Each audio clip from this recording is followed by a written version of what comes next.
buenas noches. Tenemos el gusto de tener la octava conferencia. Es nuestra última de la jornada que hemos tenido durante un mes. Se llevó a cabo todos los miércoles y jueves. Y bueno, este va a ser un buen cierre con el maestro Yuri Satarain, el cual pues nos va a platicar su conferencia que es titulada Haz lo que quieras hacer, si no estoy... Sí. Y bueno, nos va a plantear pues su expectativa, o más bien lo que has considerado a través de tu trabajo artístico, ¿no? Sí. Para poder dar este título a la conferencia, ¿no? Entonces, pues démosle la bienvenida a Yuri Satarain. Y bueno, y tenemos también a Julio César Chávez, que no es boxeador, ¿no? Pero también pelea. Entonces, pues aquí le dejamos la palabra. Damos una introducción de nuestro buen amigo Yuri. Es un placer, como siempre. Yuri es uno cuando está parado y otro cuando empieza a hablar. Es un mago, es una gente que llegó aquí a Guadalajara. Él es de Mazatlán y llegó a transformar muchas vidas. Él ha tenido una experiencia y una vivencia impresionante en el arte. Ha sido copiado muchísimas veces y el que más se enojaba era yo, porque le decían, ya está entonado, el tipo Yuri, estilo Yuri. Y me ha tocado ver en High Point, cuando veo una escultura increíble, y le dije, Yuri, ya te copiaron en High Point. Me dice, no, Juli, esa sí es mía. Y al igual que en Las Vegas, que ha ganado muchísimos premios a nivel mundial, ha estado con grandes artistas de todo tipo, en la moda, en el arte, en la arquitectura, que por cierto el miércoles va a estar en nuestra Benemérita Universidad de Guadalajara con un gran arquitecto, y van a hacer un performance de sketch, dibujando y todo. Pero el escuchar a Yuri, el vivir, el conocerlo con sus fiestas, tertulias con grandes gentes que están en el arte y la cultura, pero él transforma vidas, y lo van a ver ahora.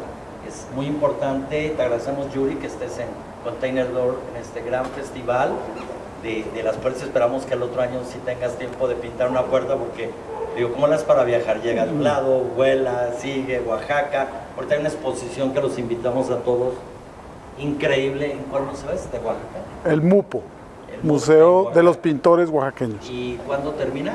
En agosto. En agosto los invitamos a la clausura, pero bueno, qué decir, y sí me gustaría que des una introducción de a quienes les has hecho proyectos, además de su gran galería. Mucha gente que no lo conoce dice, ah, sí, la galería de Rubén Darío.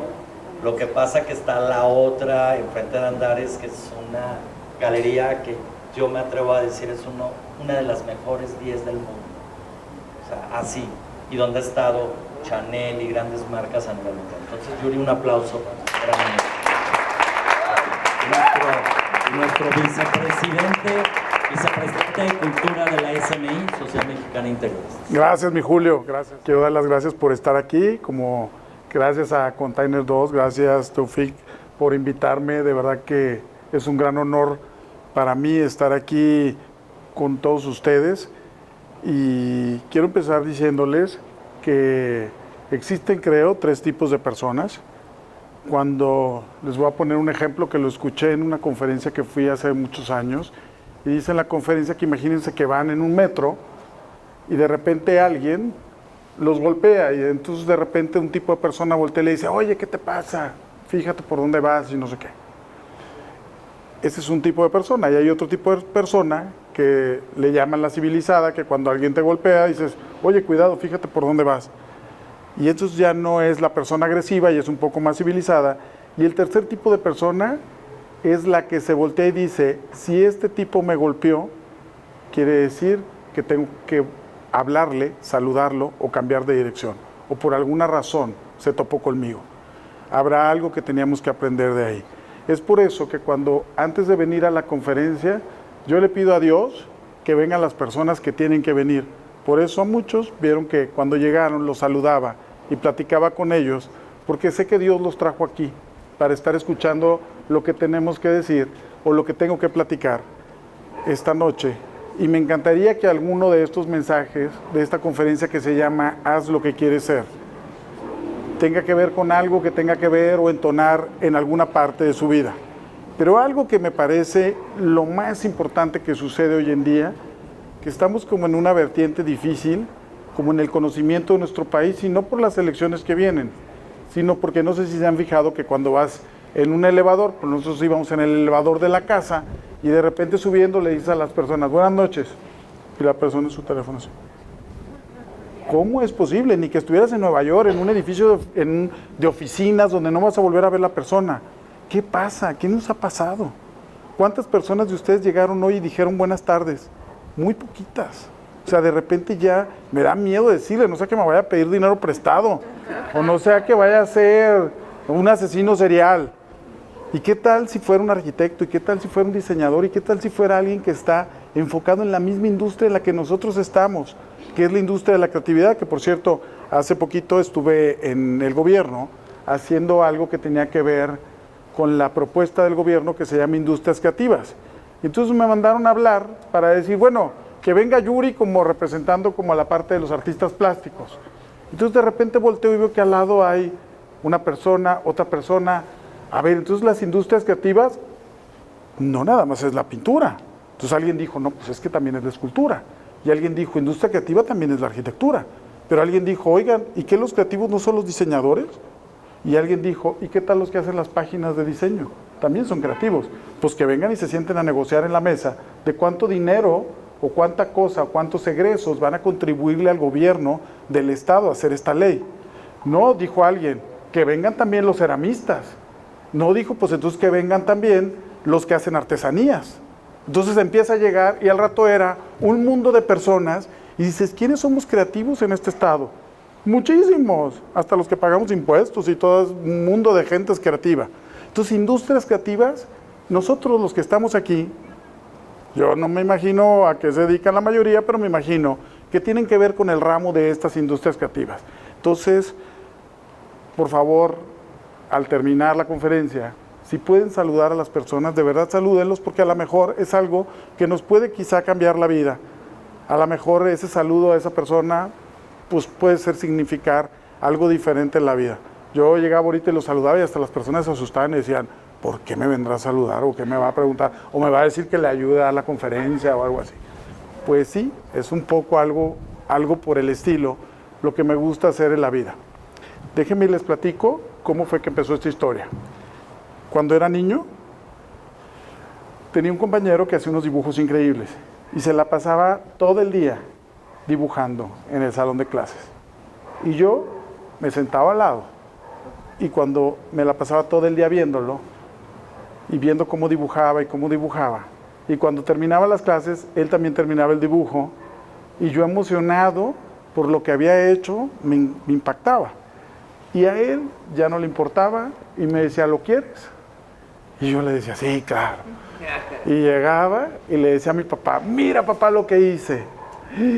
¡Wow! Me dice mi papá, hijo, algún día vas a llegar a ser el mejor pintor del mundo.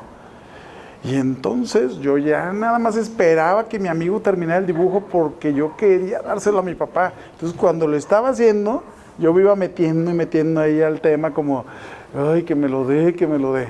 Y lo terminaba, yo no sé, esa manera de terminar algo y que ya no le importe. Y tras, me lo daba y yo, mira papá.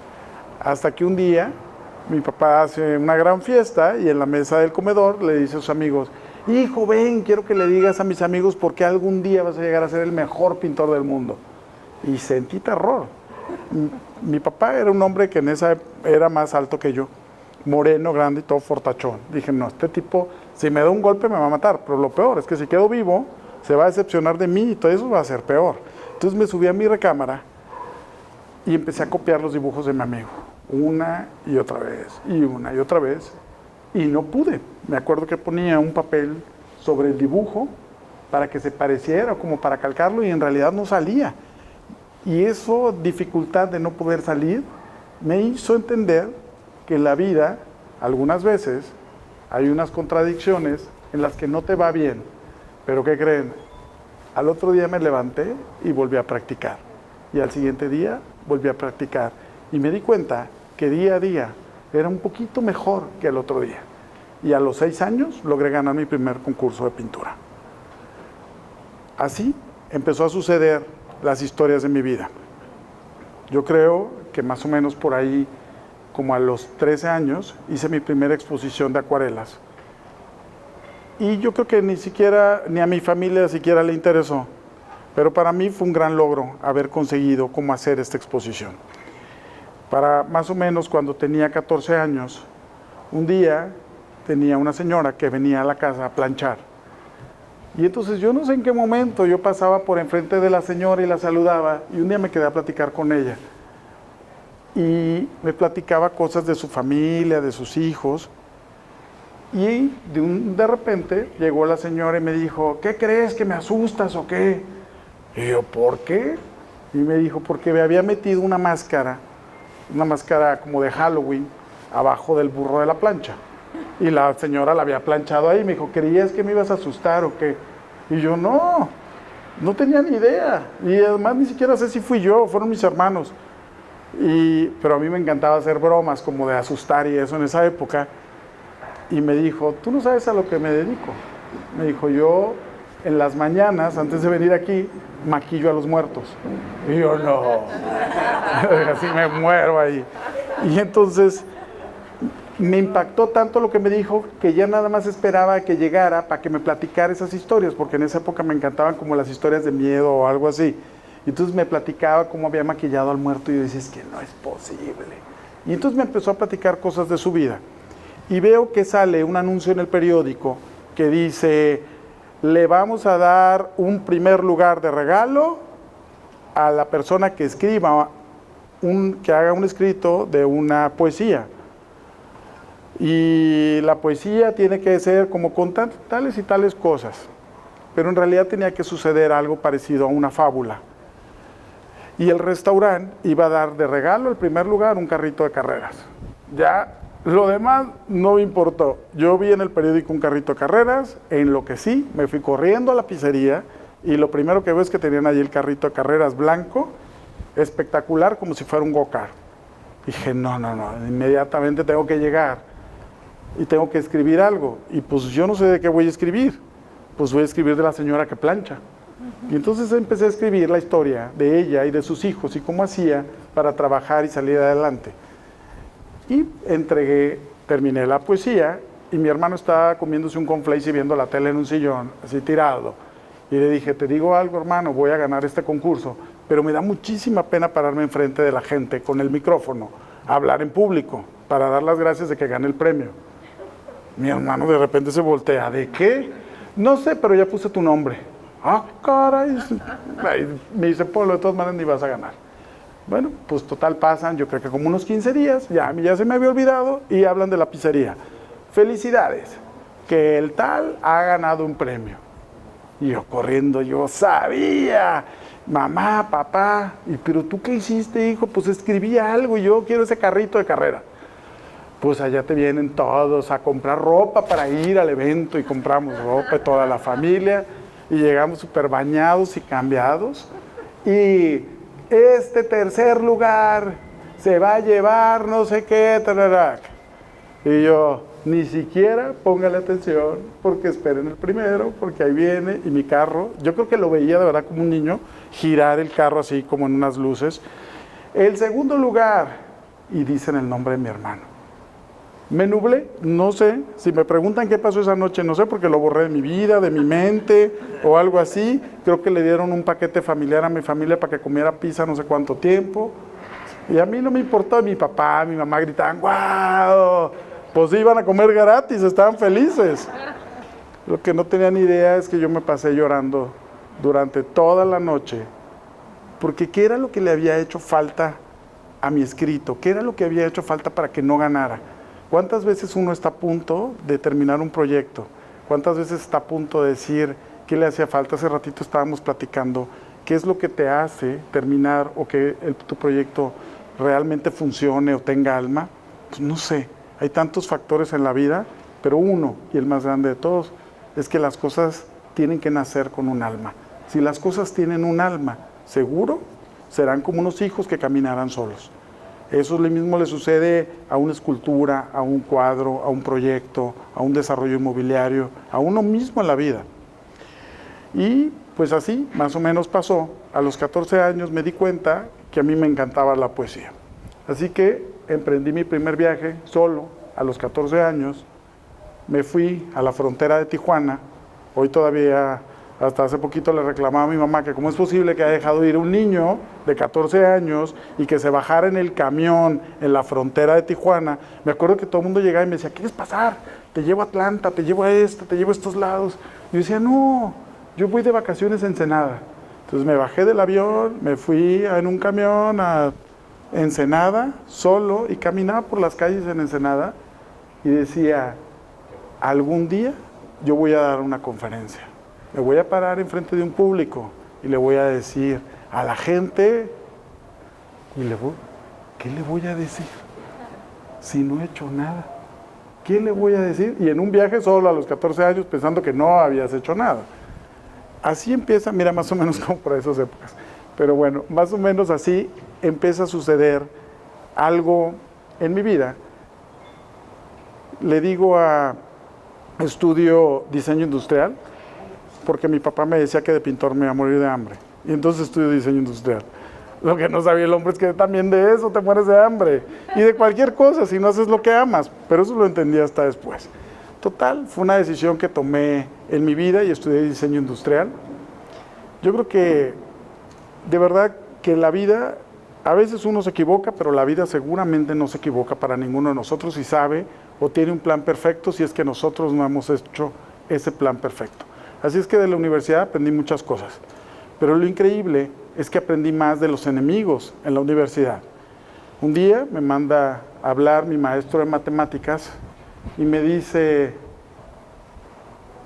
te digo algo, Yuri, tú eres muy, pero muy malo. Me dijo, yo creo que tú lo que tendrías que hacer es que salte de la escuela. O sea, de verdad, no sirves para esto. Y dudo muchísimo que sirvas para algo. Así es que yo, de verdad, agarraría mis cosas y me iría. Y agarra y pone la calificación encima y me dijo, esta vez pasaste, pero eres uno más de esos que no se merece estar en esta universidad. No se merece más estar haciéndole perder el tiempo ni a los maestros ni a la vida. Muy serio, me dijo, vete. Has pasado, me dijo, pero en realidad es de esas personas que no se lo merecen. Me salí llorando y con lágrimas en los ojos. Ustedes no tienen la idea. Ya en otras conferencias me ha tocado platicar todo lo que hice para poder lograr llegar a la universidad cuando no tenía dinero, cuando mi familia no tenía las posibilidades económicas para mandar a un hijo a estudiar fuera y mucho menos para pagar la universidad. Entonces tuve que hacer muchas historias, pero algo de lo que me sucede más complicado quizá en la vida es platicar esta parte de mi vida. Y por fin, no sé en qué momento logro terminar la universidad. Entramos 64 y solo salimos 8. Una cifra muy difícil y muy dura que sucede quizá todos los días en México. Y después te vas dando cuenta, hace ratito también platicábamos de la fortuna que es cuando tienes todo y de la fortuna que es darte cuenta que lo tienes todo, que es muy diferente. Y creo que en esa historia y en esa etapa de la vida, salí de la universidad y pude estar entre esos 8. Pero cuando salgo, en el 94 había una crisis muy terrible en México, que todos quizá o muchos de los que estamos aquí recordaremos. Y yo salí de la universidad y lo último que la gente pensaba era contratar a un diseñador. La gente quería sacar a sus empresas adelante y lo que querían era contratar a un administrador que sacara la empresa. Así que emprendí mi camino, le hablé a mi papá y le dije, papá, estoy en algo súper difícil. Y me dijo, ¿de qué se trata? Es que nunca he trabajado, no sé cómo se trabaja. No, me dijo, hijo, tú ya terminaste la universidad, yo no tengo más dinero, no tengo nada. Y le dije, ¿qué hago? Me dijo, trabaja en lo que estudiaste. Le dije, pero es que no sé cómo se trabaja. Hola, buenas noches, bienvenidos. Yo no sé cómo se trabaja en eso. Así que agarré y empecé a buscar trabajo en un lugar, en otro lugar, en otro lugar. y todos me decían que no. Le volví a hablar a mi papá y me decía, hijo, ya regrésate de Guadalajara, por favor. Ya. Me decía, ya no sigas sufriendo, Yuri. Dije, papá, es que yo tengo que tener mi sueño, en realidad. Me dijo, hijo, regresa de verdad. Y decía, tengo que poder. Así es que me tocó una historia muy difícil de mi vida, porque caminé y un día volteé y vi que la suela de mis zapatos se estaba rompiendo. Volteé y vi mi zapato y dije, si está roto y no tengo trabajo, imagínate cuando no tenga zapatos. O sea, ahora sí ya en ningún lugar me van a dar trabajo. Así que pasé unos momentos súper difíciles. Durante 3 meses llegaba con una señora que tenía una fonda y me vendía frijoles en una bolsita de plástico. Y me decía otra vez lo mismo. Dije otra vez, ¿y cuántas tortillas le voy a dar ahora? Y yo, las mismas de siempre. 4 tortillas y una bolsa de frijoles, lo único que tienes para comer. Imaginen como esta historia de este joven con un sueño, volteando a ver a la nada, pensando que no había algo. Y de repente un amigo me habla por teléfono y me dice, ¿qué crees, Yuri? Te conseguí trabajo. Ahí donde yo trabajaba, yo me voy a salir, se iba a salir y se iba a vivir a Cancún, que le habían ofrecido un proyecto. Me dijo, yo ya hablé con todos y tú te vas a quedar en mi puesto. Ya nada más es cuestión de que vayas a la cita y es mañana. Fui a la cita, llegué, hice la entrevista y cuando salí me dijeron, nosotros le marcamos. Dije, Dios mío, y me senté al lado del teléfono y esperé un rato, otro rato. Esperé la tarde entera, esperé la noche. Dije, Dios mío, ¿por qué no me han hablado? ¿Por qué no me han hablado? Y no me quería ir a hacer nada, porque en ese tiempo no había ni celulares. Si te movías del teléfono igual y marcaban y tú no estabas ahí. Así es que me la pasé pegado literalmente al teléfono durante 2 días. Al tercero empecé a llorar como un loco y dije, ¿sabes qué, Yuri? Ya no te hablaron, no te van a hablar nunca. Y entonces agarré un pedacito de papel, un lápiz y yo. Y dije, ahora somos nosotros 3. Y entre nosotros vamos a formar una empresa. Nosotros vamos a empezar a trabajar juntos. No me alcanzaba el dinero para comprar marcadores, solamente ese pedacito de papel y el dinero para un lápiz. En una mesa, toda, yo creo que toda deforme de madera, o sea, ni siquiera en algo plano, para poder dibujar. Hice unos trazos que hasta hoy estoy enamorado del trazo que hice, porque en realidad es como ir tejiendo un sueño. No tejí el lápiz, no tejí una fibra, en realidad le di amor a ese pequeño pedazo de papel. Así pasó un tiempo hasta que me invitan a dar una conferencia, a estar en una conferencia como esta, en una conferencia de negocios. Y yo fui porque dije, pues voy a ver de qué se trata y cómo se abren las empresas. Cuando me doy cuenta que estaba sentado al lado mío la persona que no me había dado el trabajo. Y dije, ¿cómo le hago? ¿Cómo le hago? Me tengo que parar. Y en un segundo de la conferencia agarré fuerzas y me paré y le dije, oye, ¿te acuerdas de mí? Y me dijo, sí. Y le dije, yo fui a pedir trabajo. Sí. Le dije, ¿te puedo preguntar algo? ¿Por qué nadie me quiere dar trabajo? ¿Por qué nadie quiere hacer equipo conmigo? ¿Por qué nadie? Y me dijo, ¿tú todavía no te has dado cuenta o qué? Y yo, ¿de qué? Que si yo te hubiera dado trabajo a ti, tú me hubieras quitado mi trabajo en menos de 3 meses. Sentí como la piel se me ponía chinita y salí corriendo llorando de ese lugar. Y dije, ahora sí, Señor, nadie me va a detener, porque lo que me hacía falta era creer en mí. Y creer en mí tiene que ser la frase que debe de moverle a todo mundo en la vida. Si no crees en ti, tú mismo, ¿cómo esperas a que las demás personas crean en ti? ¿Cómo a pesar de tener un buen proyecto o tener algo bueno o que tú consideras que es bueno, si tú no crees en él, las cosas nunca se van a dar? Después de esta situación impresionante, me fui corriendo, dando de gritos y llorando y diciendo, tengo que creer en mí. Y conseguí un proyecto, me invitaron a un lugar para exponer en Carolina del Norte. Alguien me dijo que si yo exponía ahí, me iba a volver rico. Dije, wow, pues yo tengo que ir. Alguien se burló de aquel niño porque cuando llegué, traía una camiseta blanca, como de mangas así, con un pantalón de mezclilla, y me estaba congelando. Ni siquiera imaginé que en ese lugar hacía tanto frío que casi neva. Yo no sé en qué momento caminaba por las calles en ese lugar y decía, ¿quién se atreve a engañar a alguien y a decirle que ponga todo lo único que tiene metido en ese proyecto? Estaba en una exposición en un 5º piso de un edificio oscuro, frío y solo, sin un visitante en toda la exposición, y yo había gastado todo mi dinero en llenar de cuadros ese lugar. Me salí a la calle como a las 11 de la mañana llorando y diciendo, Dios mío, ¿qué es esto? Y me metí, veía que la gente entraba a un edificio. Y dije, ¿por qué todo el mundo se mete a ese edificio?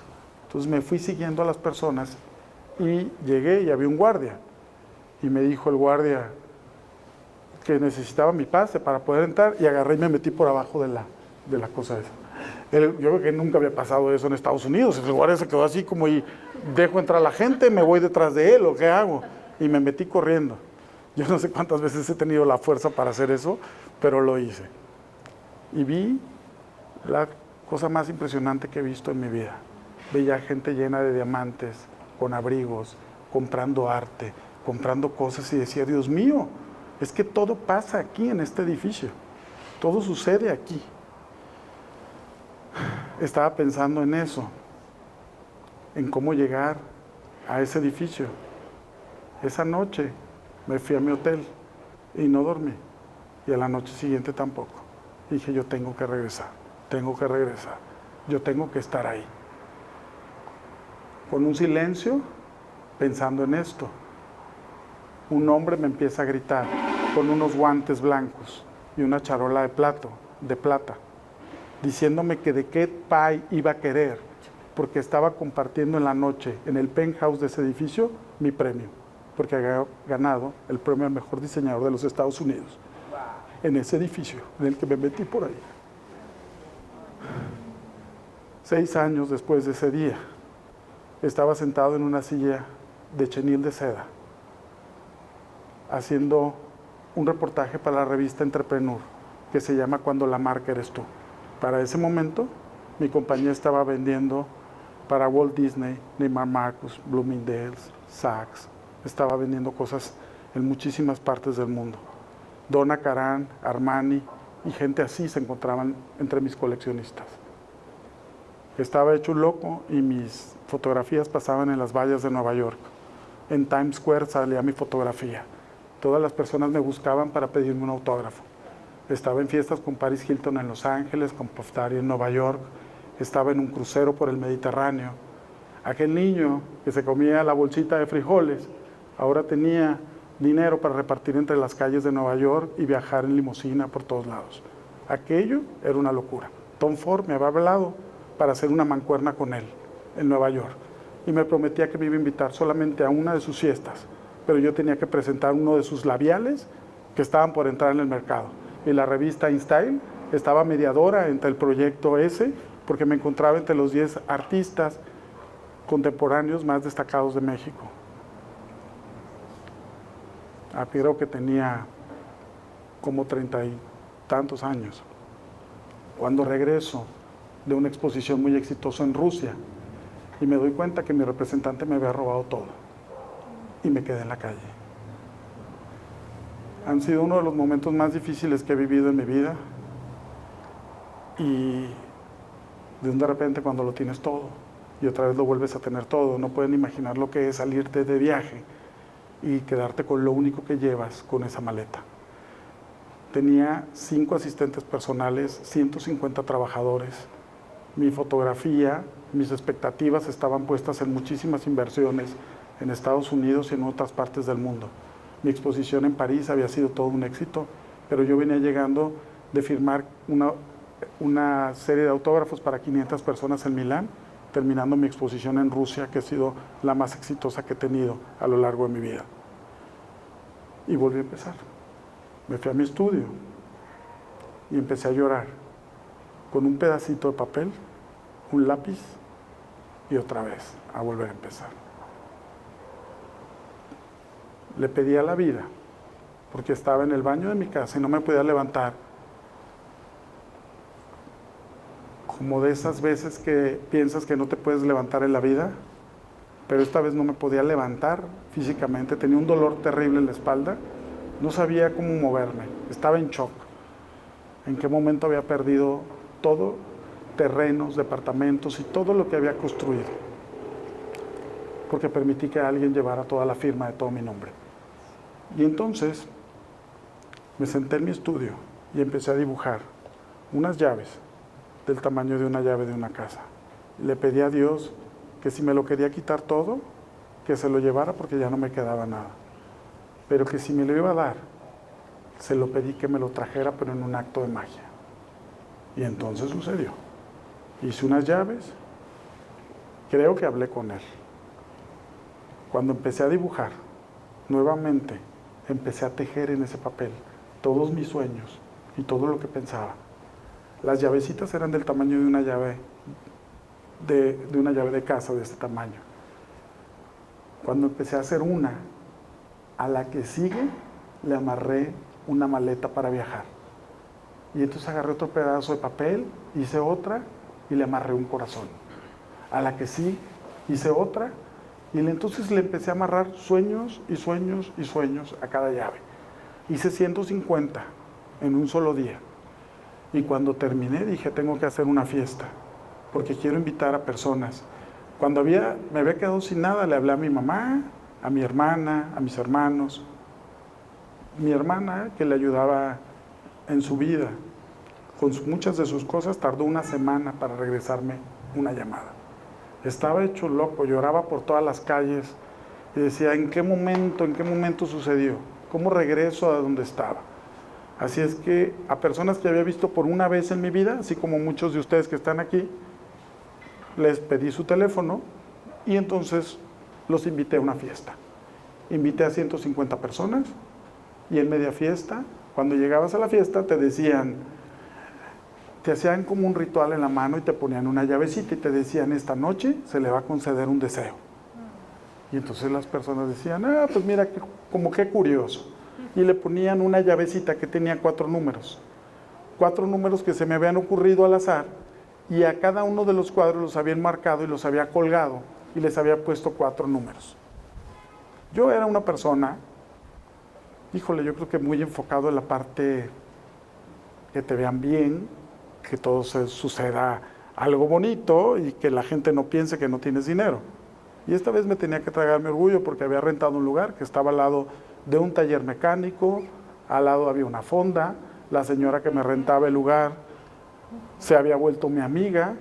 Yo, durante mucho tiempo viviendo en Guadalajara, nunca había sido tan feliz como viviendo en una colonia donde salía y saludaba a todo el mundo y a la hora de la comida nos juntábamos el mecánico, la señora, el de enfrente, todos en una fonda que había ahí y nos poníamos a platicar todas las tardes. Y todos me cuidaban de que nadie me fuera a robar, o de que nadie se fuera a meter, o de lo que sea, y del que pasa la basura, y platicábamos de todo lo que sucedía en la colonia. Ese día hice esa fiesta en ese lugar y toda esta gente me ayudó. Alfombré de rojo desde la calle hasta el fondo del estudio. Cuando la gente llegaba pensaba que estaba en Italia. Y yo decía, qué increíble pensar que lo que puedes hacer sentir a las personas cuando no tienes nada, pero cuando lo entregas todo. Y entonces te hacían el ritual, te daban tu llave y a media fiesta le dije a las personas, quiero empezar una nueva vida. Y los escogí a ustedes, que no los conozco, pero quiero que sean mi familia porque hoy no tengo a nadie, lo perdí todo. Pero yo les quiero regalar unas llaves. Y si la llave que tienen aquí va a coincidir con una llave que está ahí, que se las voy a regalar. Entonces las personas se paran de la fiesta y van y empiezan a buscar las llaves. Y cuando las empiezan a buscar, dicen, ¿cómo supiste? ¿Quién te dijo? ¿Qué pasó? Y yo decía, ¿qué está pasando? ¿Cómo supiste que ese era el día de mi cumpleaños? Si tú no me conocías. ¿Cómo supiste que ese día me casé? ¿Cómo supiste que esos son mis 4 números de la suerte? Y entonces las personas ahí decían, yo creo que me investigó. Es que no puede ser cierto. ¿Cómo le pasó? ¿A ti también? ¿A ti también? ¿A ti te coincidió? ¿Por qué me entregaste a mí una llave que tenía esto? ¿O por qué me entregaste esta llave? ¿Qué significa? Entonces me tenían como arrinconado diciendo, ¿cómo hiciste para saber que eso es lo que más me gusta en la vida? Yo decía, yo no sé. Yo solamente dibujé. ¿Y si saben quién lo hizo? ¿Sí saben quién hizo las llaves? Las hicieron desde arriba. No lo sabía en ese momento, pero me daba gusto que la gente estaba contenta de que le hubiera regalado un cuadro y que además esos 4 números coincidieran con su vida.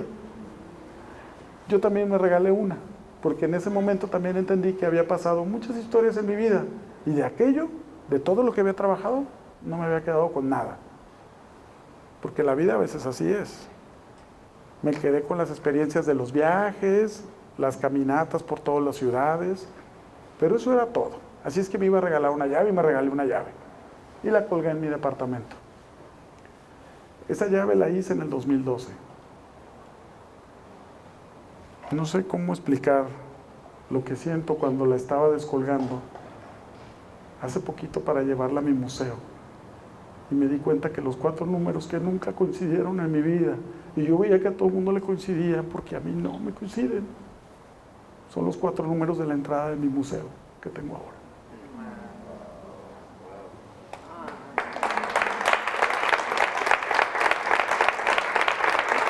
Muchas gracias. La vida, se los juro que no se equivoca. Yo durante mucho tiempo, cuando lo perdí todo, lo único que tenía era un pequeño terreno.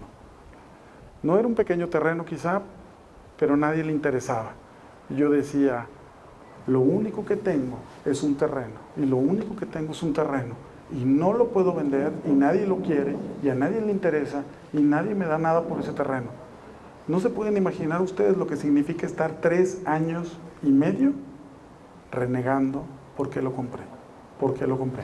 Todos los días. Pero llegaba al terreno y decía, ya le están creciendo los árboles. Porque esos terrenos que tienes que ir a ver, porque si no te los quitan, ¿no? Ya está más bonito. Y ahora está bonito. No saben todas las lecciones que he tenido de ese terreno.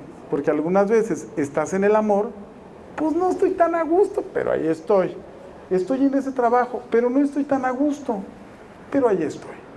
Porque no tienes la fuerza para en realidad agarrar y decirle como yo le dije al terreno, eres muy bonito, pero no eres para mí. Esa simple palabra hace tanto clic en la vida de tantas personas, que me voy esa tarde, voy pasando por una calle y veo una casa que dice se vende. Y dije, wow, está hermosa esa casa.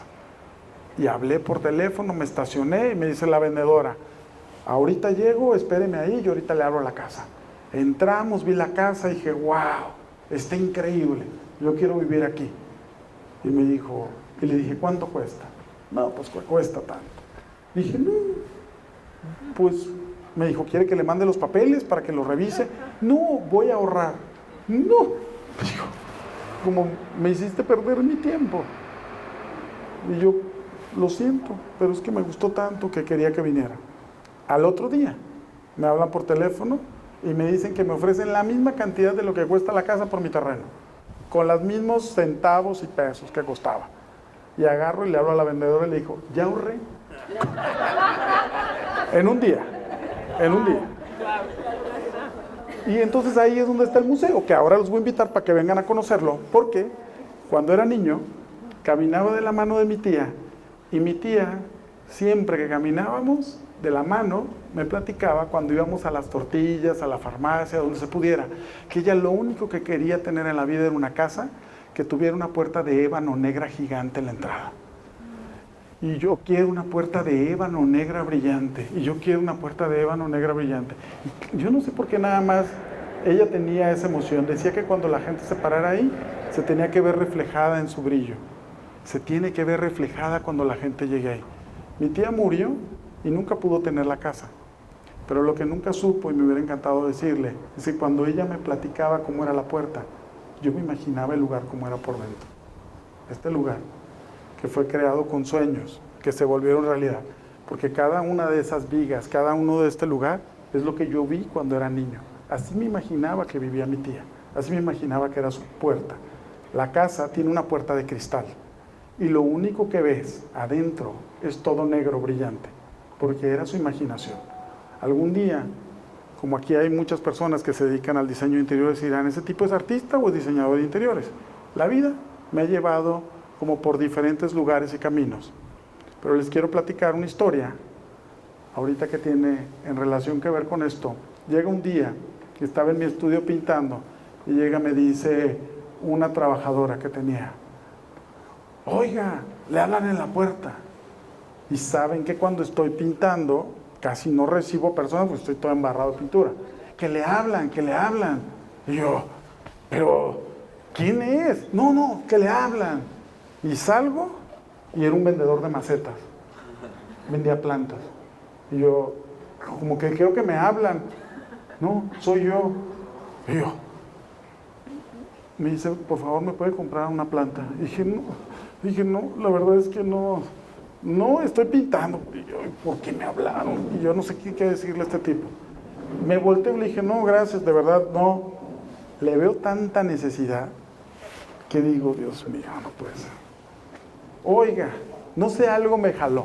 Y me dijo, ya me iba cuando, oiga, de casualidad usted no ha visto unos bambús así largos que hay. ¿Bambús? No, ¿qué es eso? Díjele, son unos tubos así como de naturales, me dijo, carrizos. Como los de la caña, como la fruta, pica, de esos. ¿Por qué? Le dije, pues si me consiguen unos de esos, se los compro. Y yo, y ya, y me vende algo. Pues creo que por allá en el río de la presa hay. Pues se va y yo me voy a pintar al otro día. ¿Qué te hablan por teléfono? ¿Qué es el de las plantas? Estos me trajo los 3 bambús más hermosos que he visto en toda mi vida. Agarro y dije, estos son. Agarro, le doy el dinero, me encantaron, pues bye. Llego me voy a hacer una exposición a México y utilizo los bambús como el centro de la exposición. Y entonces llega alguien y dice, wow, ¿y eso? Son unos objetos que diseñé, no sé qué. No, lo otro. Y yo, pues son los bambús. Me gustan, ¿los vende? Y yo, no, es que nada más están usándose como decoración. Bueno, llega otra persona y, wow, está increíble, felicidades por el stand, el más bonito de toda la feria. ¿Cuánto cuesta eso? Dije, ¿los bambús? Dije, pero si yo vendo lo que está abajo. No, es que yo quiero los bambús. No, es que eso no lo vende. Llega otra persona y dije, ¿veniste a ver los bambús? Sí, los vende. Los traje de Tailandia. ¿Cómo? ¿De Tailandia? Sí, de Tailandia. Al rato, pasa todo el día y era una venidera de personas a verlo. O sea, que yo tenía de verdad hambre de querer estar ahí expuesto. Yo ya decía, no, bueno, oye, que venimos a ver los bambús que vienen de Filipinas. Y yo, pues que no era Tailandia ayer, pero ya uno le dijo al otro, Total, al final regreso y digo, oye, ¿no me podrás conseguir más de esos bambús? Pues me dijo, ¿cuántos quiere? Pues yo no sé, le dije, oye, toda la gente le gustaron, pues dame tantos, no sé qué.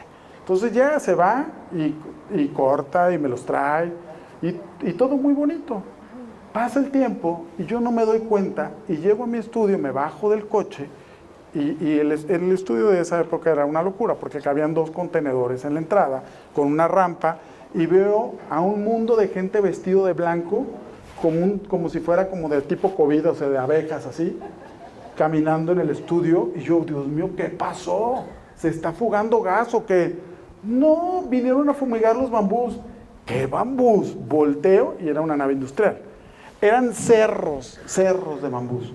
Yo digo, ¿de dónde sacaron esto? Y por allá sale el hombre bien feliz, ya con una camioneta bien padre. Y esto, dije, saquen esto de aquí, se va a llenar todos los cuadros, se van a llenar de, no sé, como arañas. No se apure, ya están fumigados todos. Y viene otro tráiler. ¿Qué? ¿Un tráiler? ¿Cómo? No, saquen todo. Yo no quiero ya esos bambús, ya eso es demasiado. Me voy a Estados Unidos. Y dije, no, esos 3 bambús no los voy a vender, porque me han traído la suerte de esto. Y los presento en Estados Unidos. Aquello se vuelve una verdadera locura. Y yo sabía que cuando lo pusiera, pero además ahora me excedí, le puse 5 reflectores a la pieza con los bambús. O sea, no había manera que en el edificio ese que les platiqué, donde me entregaron el premio, la gente se paraba porque decía, wow, no puede ser. Entonces tenía una bola de gringos ahí, viendo los bambús. Y que cuánto cuestan los bambús y de no sé qué. Yo decía, el hombre que me representaba allá se moría de risa. Me dijo, ¿cómo los vamos a traer a Estados Unidos? No, ya todo el mundo le estoy diciendo que los compren en Tailandia, pero ya encargué muchísimas. Llegan personas a Tailandia a buscar los bambús. Y la gente dice, ¿qué? Pues si aquí está lleno, pero pues ahí agarra los que quieras. No, pues voy a querer un contenedor porque yo los quiero como los están vendiendo la competencia en Estados Unidos. Entonces eso se empezó a volver tanta locura que hoy lo verán de risa, pero yo el otro día, bueno ya hace mucho porque ya no están de moda los bambús, fui a Home Depot y veía que los vendían en bolsas de plástico cada bambú con una etiqueta y un código de barras. Y volteo al lado y veo piso de bambú. Y volteo al lado y veo muebles de bambú. Y dije, ¿sabes qué es lo que significa esto? Que realmente moviste una industria en los Estados Unidos. Pero a los Estados Unidos me gusta muchísimo eso, que allá realmente valoran. Me entregaron un premio por haber permitido que una industria se revolviera a remover y a volver a nacer a partir de la idea que tuve con los bambús. Así es que hoy todo el piso de bambú, las historias que vieron de bambús cuando se usaron en su época, realmente nacieron de ese día, de ese estudio y de ese hombre que con ansias y ánimos fue a traerme esos 3 bambús que me cambiaron la vida. Ya después me tocaba verlos en revistas de arquitectura y de diseño. Quería platicarles esto de los bambús, porque cuando tenía una encrucijada para presentar mi proyecto en París, donde se hacía la feria más bonita del mundo, hoy se hace en Milán, donde también me tocó exponer, decía, ¿qué voy a presentar para llamar la atención tanto como los bambús? Y me empecé a acordar de las tortillas, de mi tía, de Mazatlán y de la farmacia. Y dije, definitivamente tiene que ser negro. Negro como la idea que tiene mi tía. Porque mi tía nunca pudo tener esa casa, porque ella solo se imaginó la puerta. Una casa no puede tener solo una puerta, si no se cae. Tenía que haber tenido todo el cuerpo. Así es que ese cuerpo de ese lugar fue el que presenté en París. Y fue cuando llegó Donna Karan y me dijo, yo te voy a representar en Londres y en Nueva York. Esto es una locura. Ese color negro brillante, hoy ustedes lo ven en sus coches, en el tablero, en tantos lugares, pero cuando yo lo presenté en París, la gente decía, ¿esto es como una laca china o japonesa, esto negro brillante? ¿Le puedo decir que este acabado es como piano o cómo se llamará este acabado? Y yo quería decirles que era el acabado de la puerta de ébano negra de mi tía. Pero al final se quedó como en un negro brillante. Y hoy el negro shine, tú vas a las agencias de los coches y te ofrecen ese negro, porque cuando Donna Karan compró toda la producción, ella fue la que realmente lo puso de moda. Hoy lo podemos ver en muchos coches, en muchos lugares, y el negro brillante se volvió una tendencia. Por eso es que la entrada de la casa es esa, de negro brillante, porque nació de la idea y del alma. Hoy quisiera platicarles una anécdota más, si me lo permiten, para ya cerrar. No sé si ya es muy tarde o cuánto tiempo llevamos. ¿Están bien? ¿Están bien? Bueno, déjenme les platico que cuando más o menos por allí tenía, a los 22 años, logré ganar el Premio de Arte Joven de Jalisco.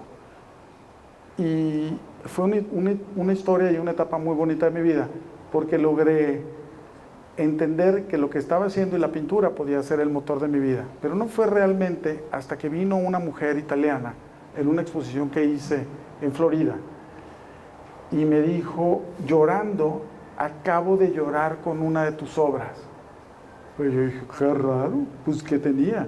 Le dije, ¿te hizo mal o algo así? No, me dijo, me moviste el corazón. El corazón. Y dije yo, qué raro. Y entonces empecé a pensar en la italiana y empecé a hacer una obra pensando en el amor y en el amor. Y resulta que alguien la compra y después regresa y me dice, ¿qué crees? Cuando recibí tu obra me pidieron matrimonio. Ah, qué bonito. Y luego hago otra y dicen, ¿qué crees? La persona que me regaló la obra me dijo que se va a casar conmigo. Y yo, ¿de verdad? Pues qué raro, y qué coincidencia, y qué coincidencia.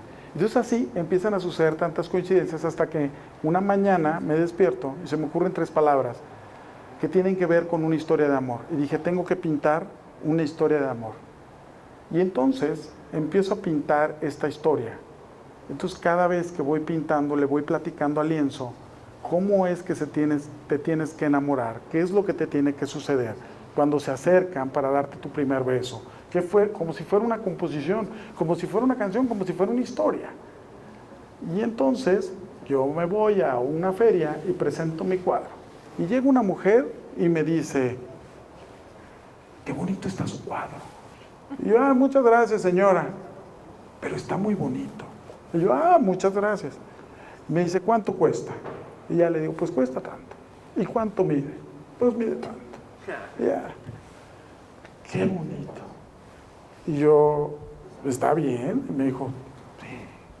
Bueno, y me da su tarjeta y me dice, ¿a qué hora cierra? Y le dije, cerramos a las 7 de la noche la exposición. Me dijo, voy a tratar de traer a alguien. Y yo dije, bueno, me parece bien. Gracias. Y yo, no, de nada, señora. Y veo la tarjeta y veo que tiene 2 oficinas, una en la Ciudad de México y otra, no me acuerdo en qué parte de Estados Unidos. Dije, qué raro que alguien tenga 2 oficinas y sea tan inteligente para que tenga un carácter así. Eran, yo creo que las 6:45 o algo así, cuando, a ver pues, ¿dónde está? Yo dije, Dios mío, ¿qué pasó? ¿Qué abraza? ¿Me hiciste venir hasta acá? ¿Qué no sé qué? Dando de gritos su nombre. Y yo le digo, buenas noches. Buenas noches. A ver pues, enséñame dónde está el cuadro. Se me había ocurrido pintar una historia que los amantes de mi historia se habían convertido en gatos. Y juntos se habían empezado a besar y se treparon a un árbol y el árbol empezó a girar como un remolino. El hombre se paró enfrente del cuadro y le dijo, ¿cuál es? Es ese. Lo ve y dice, pues, esto es lo que querías que viera. Y ella, sí, pero no te vayas a enojar. Pues no, se me hace mal. Y cuando va a los ojos empieza a subir. Siento que por las ramas del árbol, por las hojas, y se empieza a atrapar con el cuadro. Dijo, pues no está tan mal. Oye, y bueno, ¿y cuánto cuesta? ¿Y cuánto mide? Y voltea y le dice, ¿y tú crees que cabe por la casa? Y ella, sí, yo no sé, no sé. Yo ni siquiera he medido nada, solo quería que lo vieras. Dijo, bueno, pero él no dejaba de ver el cuadro. Y total, al final dice, pues pasen la tarjeta, lo voy a comprar. Al otro día, regresan agarrados de la mano. Y ella, sin soltarse de la mano de él, se acerca y me dice, no sabes lo que acabas de hacer. Me acabas de regresar. En 16 años de casados, nunca habíamos vuelto a comprar algo juntos. Me acabas de regresar al amor de mi vida. Y en eso me quedé impactado.